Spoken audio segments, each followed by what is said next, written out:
Welcome to 10-Minute Treasure. My name's Jeff Pospisil.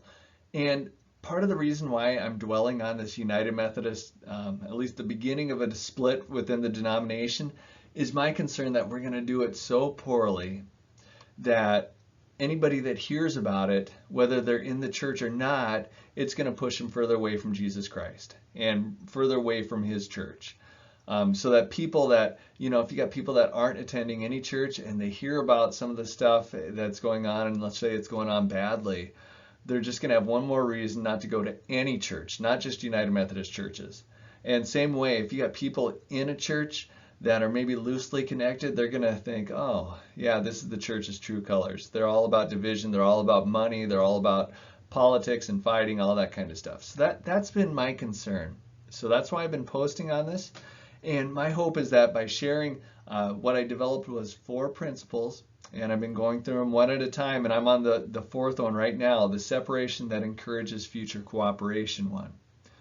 But I'm hoping that we'll keep these in mind, to let them guide us, and then maybe we'll have a good split, which will be a good testimony to those inside the church as well as outside the church.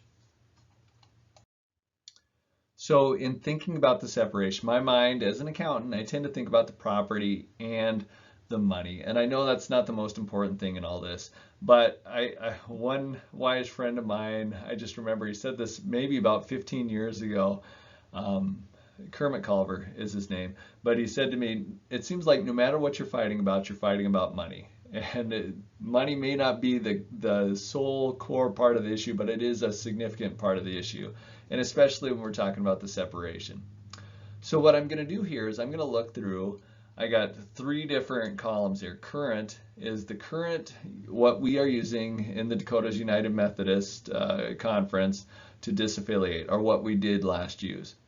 This comedy one, there was a template comedy agreement put together by the leaders of the Global Methodist denomination and the bishops for the United Methodist denomination, but it was never formally agreed to. And then there's the middle ground, and that's just my thoughts for the Dakotas, at least finding some way in between. So first of all, what paragraph you use in the discipline, the Book of Discipline, matters. So 2553, it's very structured, and it's all about leaving the United Methodist denomination. Whereas the comedy agreement used this one, 2548.2, which there's not a whole lot of definition, but it's really more about transferring to another denomination, another evangelical denomination. So my tendency is to think that the middle ground is either 2548.2, because it does recognize that we're transferring, or at least being very generous with the terms of 2553, knowing that they're not going fully independent, but they are going towards another branch of Methodism. Next is the voting threshold. So if your leadership wants to pursue moving to the Global Methodist denomination, they would take a vote of your members, and of the votes cast, this is the percentage that would need to be, it would need to be at least this percent in order for the congregation to make the move. So under 2553, this is pretty much set in stone, 67%. Under the comedy agreement, it was also 67%, but I know from looking at the notes that there was some disagreement on this, because 2548.2, that paragraph just allows for a simple majority. So there again is a chance for some middle ground, whether you want to choose 67% or 51%. Either way, I think you do want to get the majority of your people, and probably the super majority, whether it's 60% or 67%, on the same page going forward. Just it'll make it a little bit easier for that church if they are going to move. Next is the apportionments, and for United Methodist, apportionments is a big deal. And what the 2553 said is you need to be current on the last 12 months of your apportionments, so current up to the date that you disaffiliate in the last 12 months, plus an additional 12 months. And this additional 12 months, I think that's where some conferences are finding some grounds in how they want to interpret that, because it's not spelled out exactly. And so many conferences have so many different apportionment formulas, there's different ways to interpret this. When you look at the comedy agreement, what I read was current from vote to separation date.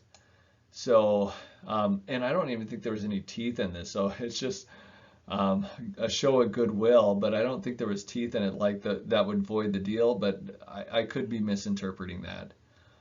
So we were wondering about a middle ground on this one, and what we thought, well, what about if you were current on maybe your last 12 to 24 months? Is that a middle ground? So that way, if you have been faithful in your apportionments for the last 24 months, there would be nothing additional, but if you've been withholding, you might have to catch up on the last 24 months. So that may be a middle ground. The pension liability is a big one. And I've done a lot to try to do what I can to help people understand this. And I think a conference, no matter what, they should use the favorable way of calculating it in a fair way. And so again, I posted on that, so I'm not going to go into that again. If you want, I'll put the link to those posts in the description. So under 2553, that has to be paid in cash before you leave. And you know, if you're calculating it in certain ways, this could be a very large amount that you might have to take a mortgage out in order to pay it. Otherwise, if you're using favorable terms, it might be a stretch. You might have to do some fundraising, but you shouldn't have to take out a mortgage, I would hope. Under the comity agreement, it's paid for by a secured promissory note. And so that is a lot different. There would be no money up front. And the thought would be is, especially if this liability is transferred over to the Global Methodist denomination, then what happens to that cash that you paid in? You know, so it's trying to recognize that is one of the hopes for the next General Conference. And so for the middle ground, what we are thinking of in the Dakotas is, what about escrowing it? So putting that money, escrowing it with our Dakotas United Methodist Foundation, letting them hold it, let the money grow over time for maybe the next 2 years, and if the liability is transferred, that account just becomes property of the church. They can do with it what they want. They can cash it out, they can leave it, they can do whatever. If it isn't transferred, then it does go to the Board of Pensions and it helps cover that liability. It'll be combined with those assets already covering that liability. And the last one is to release the church's property from the trust clause. So to do that, this is what we had in the Dakotas, this is what we applied to our church that disaffiliated, was 10% of the market value of the property. First of all, there are a lot of complications with determining 10% of the market value, because guess what? There's not a huge market for churches. It's not like people buy and sell church buildings every day. So that's where you get some of the issues. I mean, the parsonage, you can find a value on that, but the church building, people build them and they very rarely sell them, but again, there's not much of a market. Comity agreement says nothing. In the Dakotas, I think this is pretty settled, is that it'll be $1 for the property. And that's just so that you have some consideration when you deed over the property. So you can show that if you do a warranty deed or a quick claim deed or something like that. I probably should have said this in the very beginning, but I kind of get lost in the weeds, is that middle ground that I'm hoping is seen as fair. You know, maybe not ideal for the Global Methodist or the United Methodist, but fair. You know, the Global Methodists will probably think it's too expensive to some degree, and the United Methodists will probably think they're not paying enough.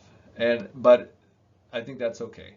I would like it to be terms again that we could say, you know, it's fair, it's not ideal, because then maybe it won't be a source of bitterness as we go forward, because we really do need each other. And I think one of the main areas we need is especially in being able to serve our rural churches. You know, if you have a 2-point charge or a 3-point charge and both of them don't stay in the same denomination, guess what? That's going to be very difficult unless there's some cooperation. And there's a number of other areas that I hope we cooperate on, but that's one of the main ones. So, all right. Till next time, God bless.